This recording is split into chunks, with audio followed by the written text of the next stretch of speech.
Do you lead a healthy lifestyle? I try to lead a healthy lifestyle. I eat a balanced diet, I exercise regularly, and I get enough sleep. I also try to manage my stress levels and to be mindful of my overall well-being. What do you do to keep fit? I exercise regularly. I try to get at least 30 minutes of moderate intensity exercise most days of the week. I also do some strength training exercises to help build muscle. Have you ever had any habits which you consider to be unhealthy? Yes, I have had some unhealthy habits in the past. I used to eat a lot of junk food and I didn't get enough exercise. I also used to smoke cigarettes. Is fitness or a healthy diet more important to you? I think both fitness and a healthy diet are important. I believe that it's important to be physically active and to eat healthy foods in order to maintain a healthy weight and to reduce my risk of chronic diseases. However, I also think that it's important to find a balance that works for me. I don't want to be too restrictive with my diet or my exercise routine, because then I'm less likely to stick with it.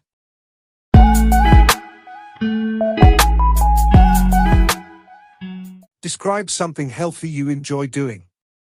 You should say what it is, where you do it, who you do it with, and explain why you think doing this is healthy. I enjoy hiking. I usually hike in the mountains near my home. I often hike with my friends or family. I think hiking is healthy because it is a form of exercise that gets me moving and out in nature. Hiking is a great way to improve my cardiovascular health, strength, and endurance. It is also a great way to reduce stress and improve my mood. In addition to the physical benefits, I also enjoy the mental and emotional benefits of hiking. When I'm hiking, I'm able to clear my head and focus on the present moment. I also enjoy the feeling of accomplishment when I reach the top of a mountain. I think hiking is a great activity for people of all ages and fitness levels. It's a fun and rewarding way to get exercise and enjoy the outdoors. Here are some specific examples of the health benefits of hiking. Improved cardiovascular health. Hiking is a great way to get your heart rate up and improve your cardiovascular fitness. This can help reduce your risk of heart disease, stroke, and other chronic diseases.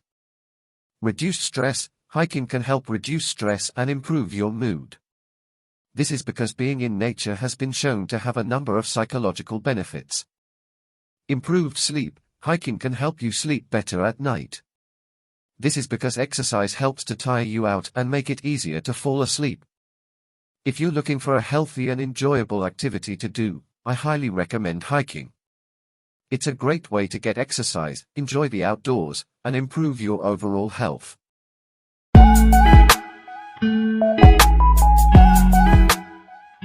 How can people improve their health? There are many things people can do to improve their health.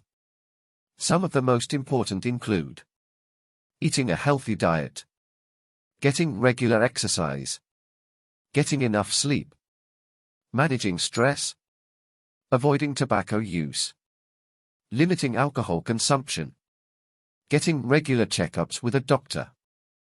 What are some popular ways to keep fit in your country? In my country, some of the most popular ways to keep fit include going for walks or runs, swimming, biking, playing sports, dancing, yoga, Pilates, martial arts. How important is it for people to do some regular physical exercise? Physical exercise is very important for people's health. It can help to reduce the risk of chronic diseases such as heart disease, stroke, type 2 diabetes, and some types of cancer.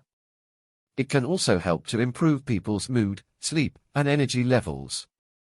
The Centers for Disease Control and Prevention, CDC, recommends that adults get at least 150 minutes of moderate intensity aerobic activity or 75 minutes of vigorous intensity aerobic activity each week.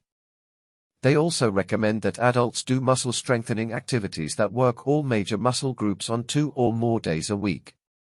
Do you think there will be more or less illness in the future? It is difficult to say for sure whether there will be more or less illness in the future. However, there are a number of factors that could lead to an increase in illness, such as the aging population, the rise of chronic diseases, and the increasing prevalence of obesity. On the other hand, there are also a number of factors that could lead to a decrease in illness, such as advances in medical technology, improvements in public health, and changes in lifestyle. Ultimately, the future of illness is uncertain.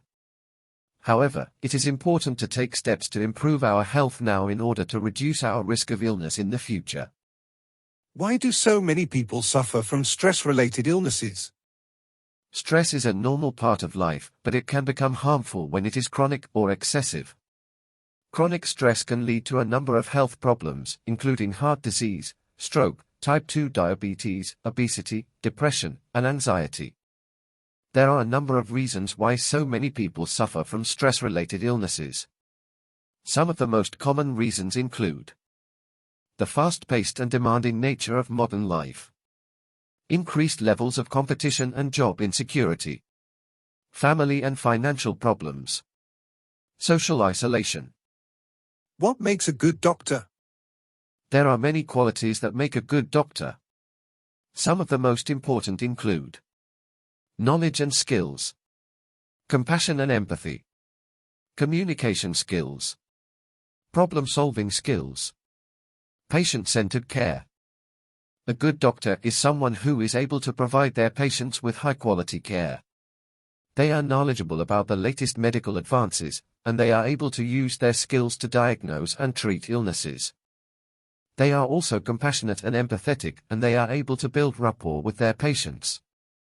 In addition to these qualities, a good doctor is also able to communicate effectively with their patients.